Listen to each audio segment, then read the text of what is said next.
Tuhan ditinggikan atas segala alam,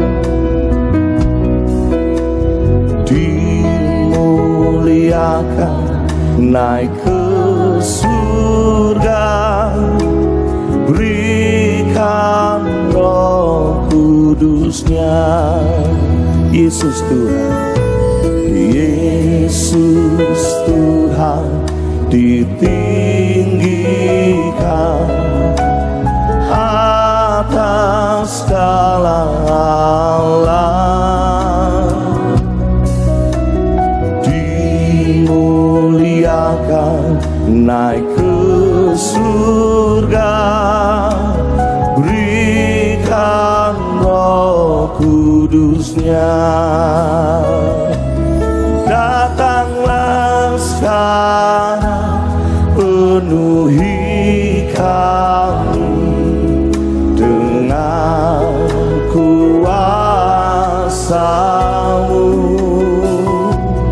urapi kami sekarang ini dengan api Roh-Mu. Katakan Yesus Tuhan, Yesus Tuhan ditinggikan atas segala alam, dimuliakan naik ke surga, berikan Roh Kudusnya. Lagi Yesus Tuhan, Yesus Tuhan ditinggikan atas segala alam, dimuliakan, dimuliakan naik ke surga, berikan Roh Kudusnya, Roh Kudusnya. Bersama katakan, datanglah sekarang, penuhi kami dengan kuasa-Mu, urapi kami sekarang ini dengan api Roh-Mu.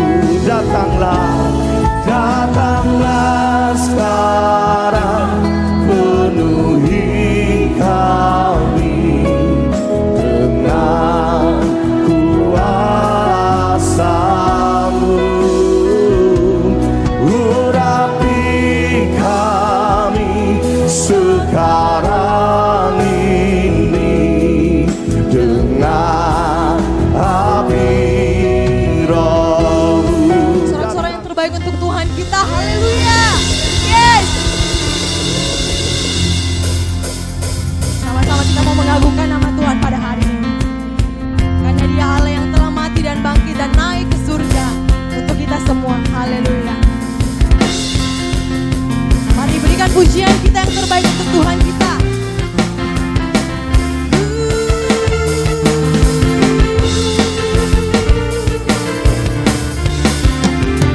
Bersama-sama kita katakan, ini kuasa dan Raja mulia, menaklukkan musuh di bawah kakimu. Ku pakai kuasa dan Raja mulia,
bagi setiap kami Bapa. Yes. Sungguh besar Kau Tuhanku, Engkau perisai hidupku. Ku berdiri dengan iman, iman dalam Yesus Tuhan Kau. Kemenangan ku bersorak merayakan. Terpujilah Engkau Raja segala raja. Sekali lagi, sungguh besar Kau Tuhanku, Engkau perisai hidupku. Ku berdiri dengan iman, iman dalam Yesus Tuhan. Kau yang memberi kemenangan, ku bersorak merayakan. Terpujilah Engkau Raja segala raja. Terpujilah, terpujilah Engkau Raja segala raja. Terpujilah, terpujilah Engkau Raja segala raja. Yes, terima kasih Tuhan. Kami merasakan Engkau ada bersama-sama dengan kami. Haleluya, Jesus. Glory bagi Tuhan. Sorak-sorak yang terbaik untuk Tuhan kita. Haleluya. Terima kasih Tuhan. Terima kasih Bapa. Terima kasih Tuhan. Ini setiap kami Tuhan. Ini setiap kami anak-anak-Mu. Ini setiap kami umat-Mu. Ini setiap kami hamba-hamba-Mu Bapa. Kami datang bersujud di hadirat-Mu. Kami kagum akan Engkau Tuhan. Karya-Mu nyata atas setiap kami Bapa. Tuhan Yesus, Engkau telah mati untuk menebus setiap dosa kami. Bahkan Kau membuktikan bahwa Engkau telah bangkit. Saat hari ini Tuhan, Engkau telah naik. Dan Engkau akan mencurahkan kuasa-Mu bagi setiap kami umat-umat-Mu Tuhan. Kuasa Tuhan, urapan Tuhan mengalir dari tempat yang maha tinggi bagi setiap kami Tuhan. Terima kasih Bapa, terima kasih Tuhan. Ini setiap kami. Ini setiap kami Tuhan.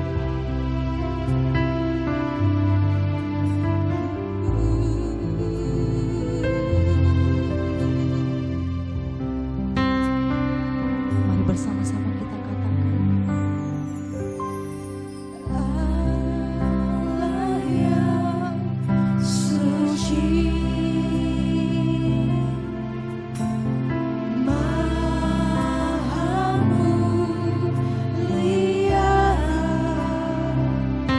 Kau disanjung sampai selamanya. Surga bumi pun nyanyikan Bapa. Bapa yang kekal, Maha kuasa, Kau disanjung sampai selamanya. Surga bumi pun serukan. Haleluya, haleluya. Oh kudus, kuduslah Tuhan.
Shalom jemaat yang dikasihi oleh Tuhan.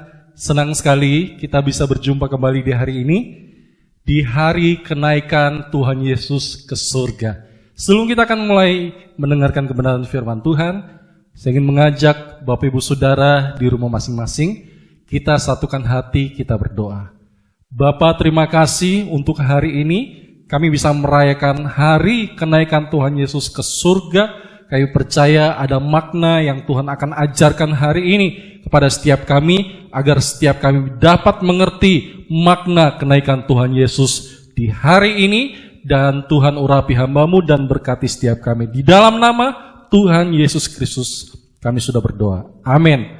Bapak Ibu Saudara yang dikasihi oleh Tuhan, tidak terasa sudah 2 bulan kita beribadah secara online. Banyak orang juga sekolah online, kuliah online, dan saya ingin menyampaikan kepada Bapak Ibu Saudara bahwa kita harus membiasakan diri sekarang dengan keadaan seperti ini. Mengapa? Karena diperkirakan oleh WHO mengatakan bahwa dampak atau COVID-19 ini itu kurang lebih nanti dampaknya bisa terasa sampai 5 tahun ke depan. Artinya apa? Artinya ke depan akan diadakan satu hal yang dinamakan dengan new normal. Adalah satu keadaan yang baru yang kita harus belajar untuk menyesuaikan diri. Kita harus belajar beradaptasi dengan sesuatu yang terjadi hari-hari ini. Apa yang dimaksud dengan new normal itu? Yaitu keadaan di depan, yaitu nanti kita tetap akan mengadakan social distancing, jaga jarak satu dengan yang lain.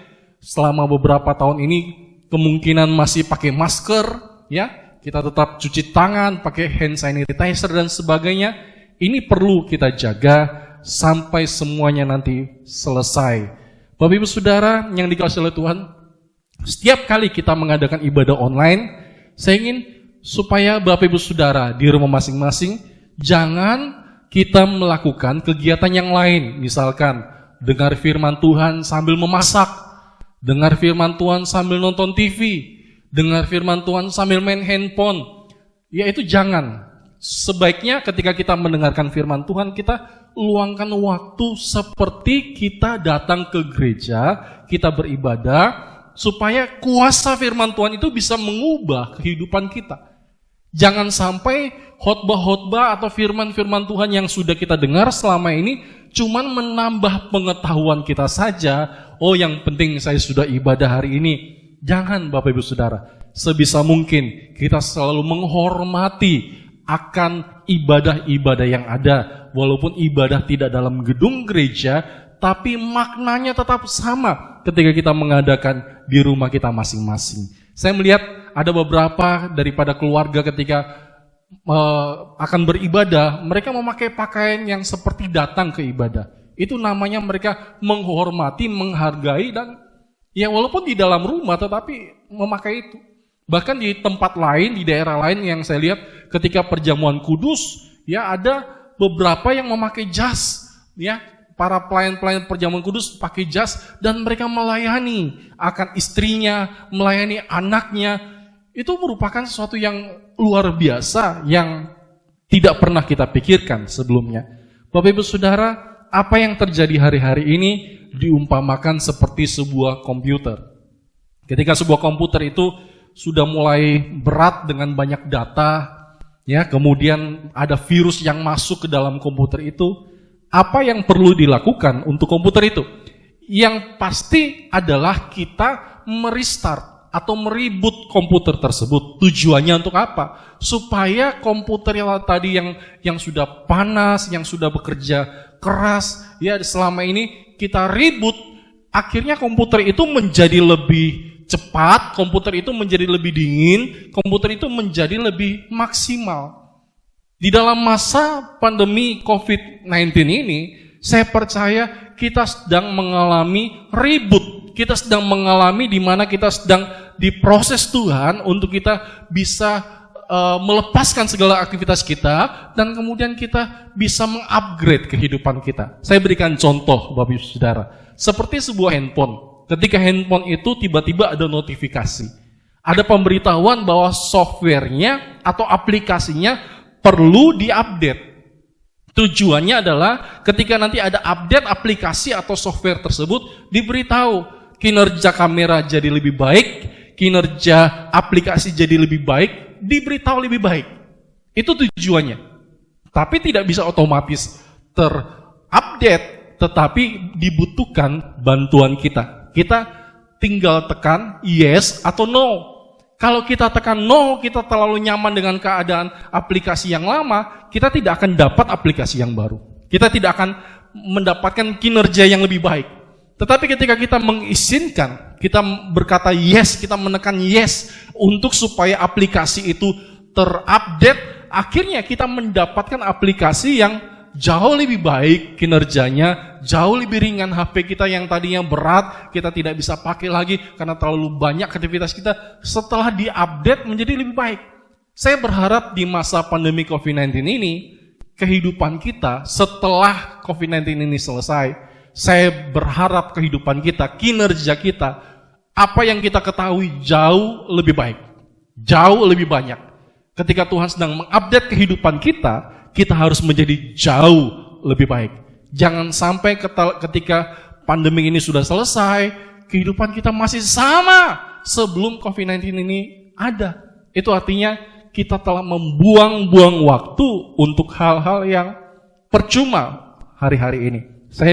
Saya merasa, ini kesaksian saya, Bapak Ibu Saudara. Saya merasa justru di masa pandemi ini, saya semakin sibuk dengan aktivitas. Ada banyak hal yang Tuhan berikan. Ada begitu banyak hal yang saya kerjakan. Yang Tuhan inginkan untuk kehidupan saya hari-hari ini adalah supaya saya menjadi seseorang yang produktif. Saya berdoa buat Bapak Ibu Saudara di rumah masing-masing. Walaupun kita di rumah, tetapi kita produktif. Kita bisa belajar melalui media online, kita bisa belajar melalui internet dan segala sesuatu. Kita bisa komunikasi, kita bisa sharing dan sebagainya, kita bisa Zoom, kita bisa WhatsApp dan sebagainya, mengisi kehidupan kita menjadi lebih baik, Bapak Saudara.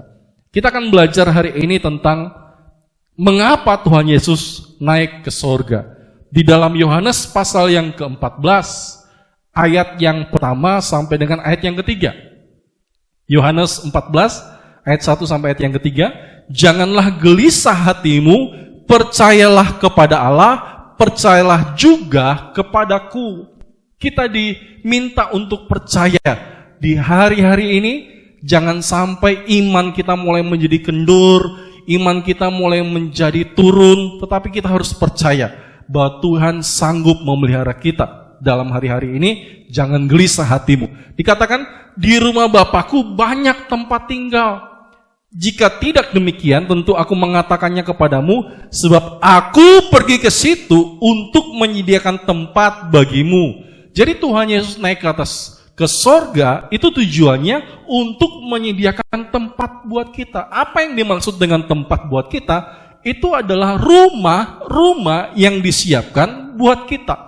Setiap kita yang sudah mengaku Tuhan Yesus sebagai Tuhan dan Juru Selamat secara pribadi, percaya dalam hati, mengaku lewat mulut, dan kalau dia tetap bisa menjaga imannya sampai pada akhirnya, dia telah disiapkan rumah. Ada jaminan keselamatan, ada rumah yang tersedia buat kehidupannya. Dikatakan, di rumah Bapakku banyak tempat tinggal. Pastikan setiap kita telah memiliki satu rumah. Besar kecil daripada rumah itu tergantung dari apa yang kita kerjakan. Kalau hari-hari ini kita rajin melayani, kita banyak menabur dan sebagainya, itu rumah kita nanti akan jadi besar. Tapi kalau dalam hari-hari ini kita menjadi orang yang pelit, menjadi orang yang perhitungan, malas dan sebagainya, rumah kita tetap biasa-biasa saja, Bapak Saudara. Ayat yang ketiga.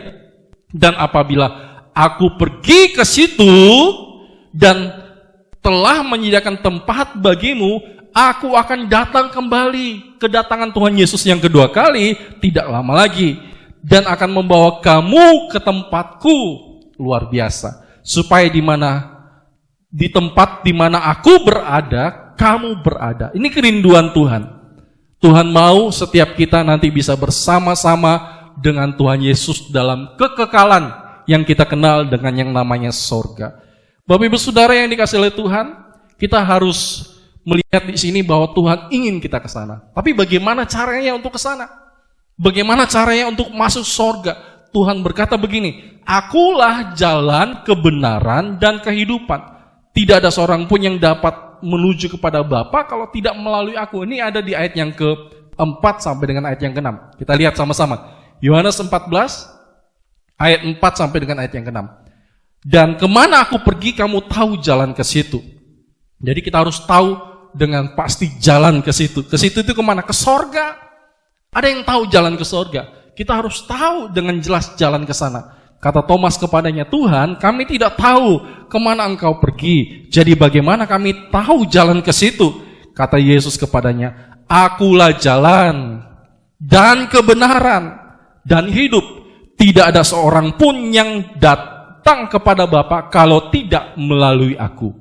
Kalau menuju ke Roma banyak jalan, kalau mau menuju ke kota-kota lain mungkin banyak jalan alternatif, tapi tidak ada jalan lain untuk kita menuju kepada Bapa di sorga. Tidak ada jalan lain untuk kita bisa masuk sorga. Cuman satu-satunya jalan kita bisa masuk ke sorga, yaitu dengan cara kita percaya Yesus adalah Tuhan dan Juru Selamat kita secara pribadi. Karena Tuhan Yesus adalah jalan. Tetapi inilah yang iblis ingin hilangkan dari kehidupan kita. Inilah yang iblis ingin supaya kita meragukan ketuhanan daripada Tuhan Yesus. Ada banyak pengajaran-pengajaran yang mulai mengatakan bahwa Yesus Kristus bukan Tuhan. Ini adalah pengajaran yang Tuhan sudah ajarkan kepada kita. Supaya apa? Supaya ketika kita tidak percaya Yesus adalah Tuhan, maka kita akan kehilangan keselamatan kita. Kenapa bisa demikian? Saya akan tunjukkan bahwa pengajaran-pengajaran seperti itu adalah pengajaran-pengajaran daripada antikristus atau antikris. Kita sudah tahu bahwa antikris sudah ada. Bahkan firman Tuhan berkata bahwa mereka ada di antara kita, tapi mereka bukan adalah kita. Artinya mereka seperti serigala yang berbulu domba yang sementara sedang mengawasi, mengamati untuk menerkam setiap anak-anak Tuhan yang tidak waspada. Antikristus itu pengajaran seperti apa? Di dalam 1 Yohanes pasal yang kedua, ayat yang ke-22. 1 Yohanes 2 ayat yang ke-22 dikatakan begini, siapakah pendusta itu? Bukankah dia yang menyangkal bahwa Yesus adalah Kristus? Dia adalah antikristus. Jadi yang menyangkal Yesus adalah Kristus adalah antikristus, yaitu dia yang menyangkal baik Bapa maupun Anak. Bapak Ibu Saudara yang dikasihi oleh Tuhan, antikristus tugasnya hari-hari ini adalah untuk supaya setiap orang mulai meragukan ketuhanan Tuhan Yesus. Bahwa Tuhan Yesus katanya bukan Tuhan. Ini merupakan sesuatu yang mulai menghilangkan jalan itu tadi, satu-satunya tadi. Tidak ada jalan lain. Dan saya ingin mengajar jemaat yang dikasih ya, supaya kita punya fondasi yang kuat. Apapun pengajaran yang ada di luar sana. Mungkin kita bisa mendengar pengajaran lewat internet. Mungkin ada orang yang datang kepada kita. Tapi kalau kita mempunyai fondasi yang kuat, kita punya firman Tuhan pengajar yang kuat, dasar-dasar kekristenan kita tahu dan pahami dengan benar. Apapun pengajaran itu tidak akan menggoyangkan iman kita, pengharapan kita kepada Tuhan. Firman Tuhan di dalam Kisah Para Rasul pasal yang ke-16 ayat 31, ayat firman Tuhan katakan begini, jawab mereka, percayalah kepada Tuhan Yesus Kristus dan engkau akan selamat, engkau dan seisi rumahmu. Dikatakan percayalah kepada Tuhan Yesus Kristus. Jadi Yesus Kristus adalah Tuhan. Jadi kalau kita percaya dikatakan engkau akan selamat dan seisi rumahmu. Artinya firman Tuhan berkata demikian, satu orang selamat, seisi rumah nanti Tuhan janji akan diselamatkan. Asal kita percaya, ya kita doakan supaya kalau kita sudah terima keselamatan itu, kita harus juga bisa menyampaikan keselamatan itu, kabar baik kepada keluarga kita, kepada orang lain yang belum terima keselamatan itu. Dalam Roma pasal yang ke-10, ayat 9 sampai dengan ayat yang ke-10, firman Tuhan katakan, sebab jika kamu mengaku, harus ada pengakuan dengan mulutmu bahwa Yesus adalah Tuhan, dan percaya dalam hatimu bahwa Allah telah membangkitkan dia dari antara orang mati, maka kamu akan diselamatkan. Firman Tuhan katakan, dan dengan hati orang percaya dan dibenarkan, dengan mulut orang mengaku dan diselamatkan.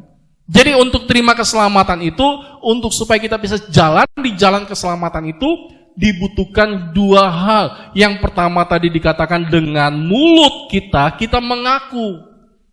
Kalau ada yang belum menerima keselamatan hari-hari ini, kita mengaku. Saat ini juga, sebentar saya akan tuntun untuk Bapak Ibu Saudara yang ada di rumah yang sedang menyaksikan program ini, bisa untuk terima keselamatan itu dengan cara apa? Mengulangi perkataan saya, untuk supaya kita bisa percaya kepada Tuhan Yesus sebagai Tuhan dan Juru Selamat, dengan cara kita mengaku lewat mulut dan dikatakan percaya di dalam hati. Bukan cuma mulut kita saja, tapi hati kita harus percaya bahwa Yesus adalah Tuhan dan Juru Selamat kita secara pribadi. Ketika Tuhan Yesus naik ke sorga, ya, Tuhan Yesus mengutus, ya, pribadi yang ketiga yang dinamakan dengan Roh Kudus.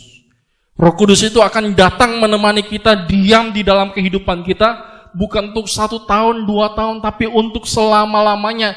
Justru di dalam masa COVID-19 ini, Bapak Ibu Saudara, kita harus tahu bahwa kita tidak sendiri, ada Roh Kudus yang tinggal dalam kehidupan kita. Kita bisa bercakap-cakap dengan Roh Kudus, kita bisa minta bantuan Roh Kudus, kita bisa diingatkan selalu akan Roh Kudus, kita andalkan Dia.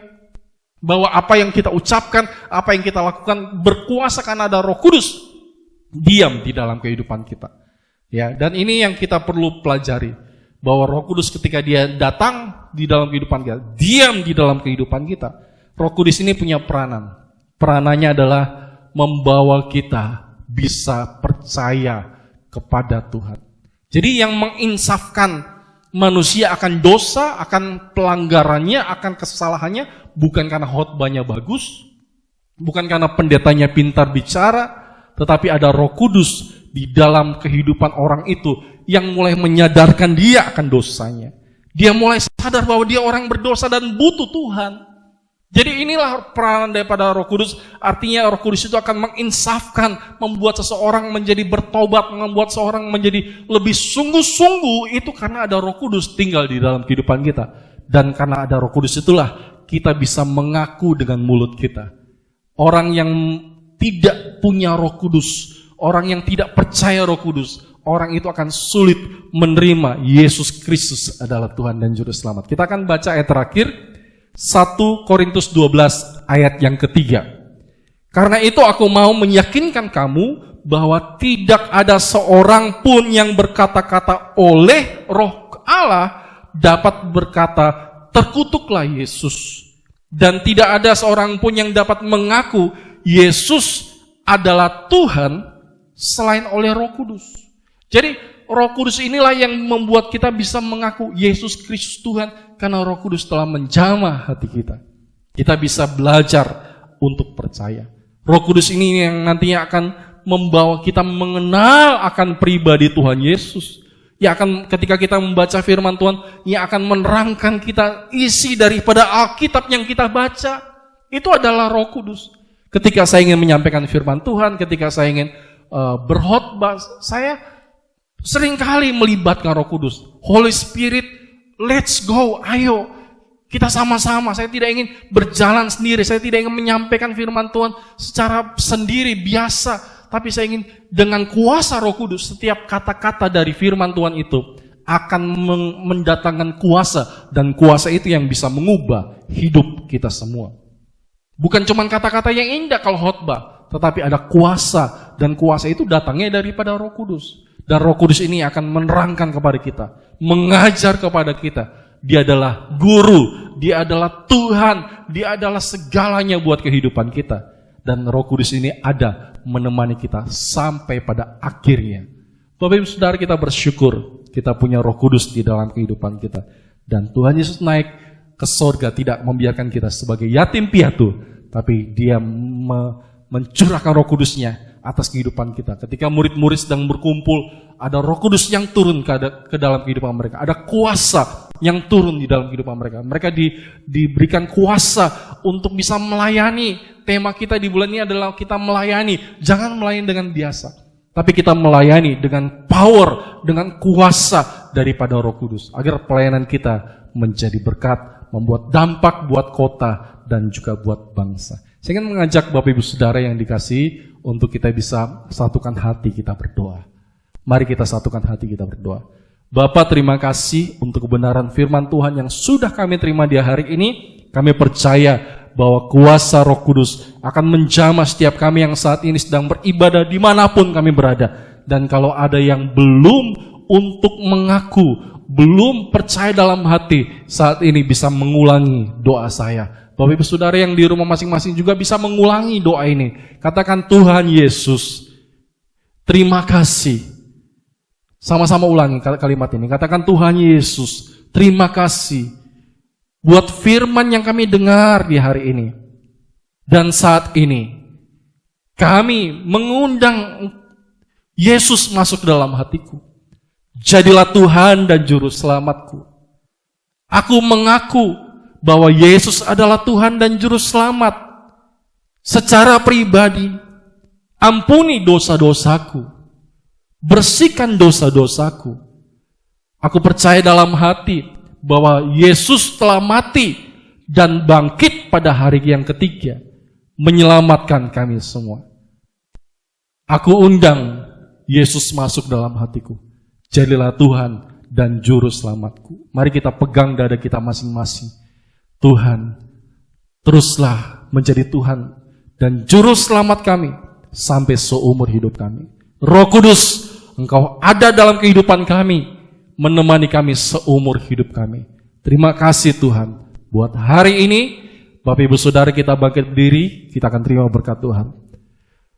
Kiranya berkat Tuhan senantiasa melimpah atas kehidupan Bapak Ibu Saudara di tempat masing-masing, diberkati akan rumah tangga kita masing-masing, diberkati akan pernikahan Bapak Ibu Saudara, diberkati akan anak cucu, dipakai Tuhan luar biasa, diberkati toko, usaha, pekerjaan, sekolah, kuliah, diberkati oleh Tuhan, diberkati kota Kendari, dan diberkati bangsa Indonesia, diberkati semua para dokter, para perawat, para aparat yang melakukan tugas dalam COVID ini. Biarkan Tuhan senantiasa melindungi, memberikan kekuatan anugerah Tuhan, sehingga semuanya dapat berlalu. Terimalah berkat Tuhan, di dalam nama Tuhan Yesus Kristus. Haleluya. Amin.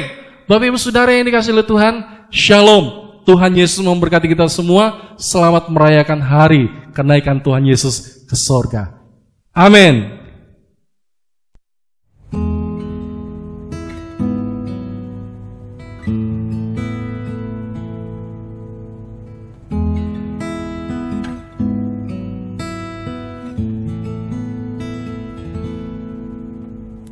Yesuslah Tuhan yang layak ditinggikan, layak disembah oleh suku-suku bangsa.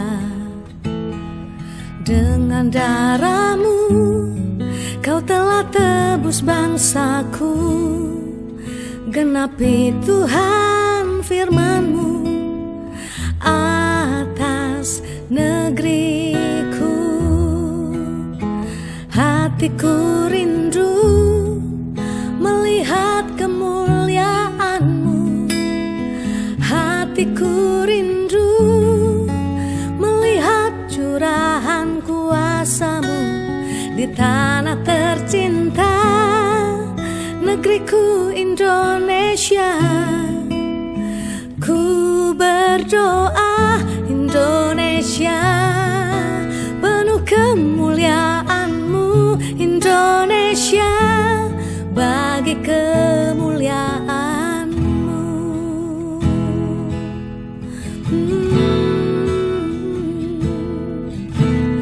Yesuslah Tuhan yang layak ditinggikan, layak disembah oleh suku-suku bangsa. Dengan darah-Mu Kau telah tebus bangsaku, genapi Tuhan firman-Mu atas negeriku. Hatiku rindu melihat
Yesuslah Tuhan, hanya Yesus yang layak ditinggikan selamanya.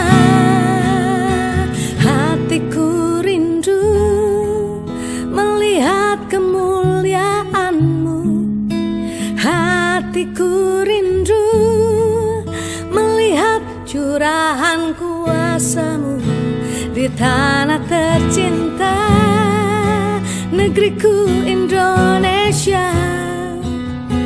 Ku berdoa Indonesia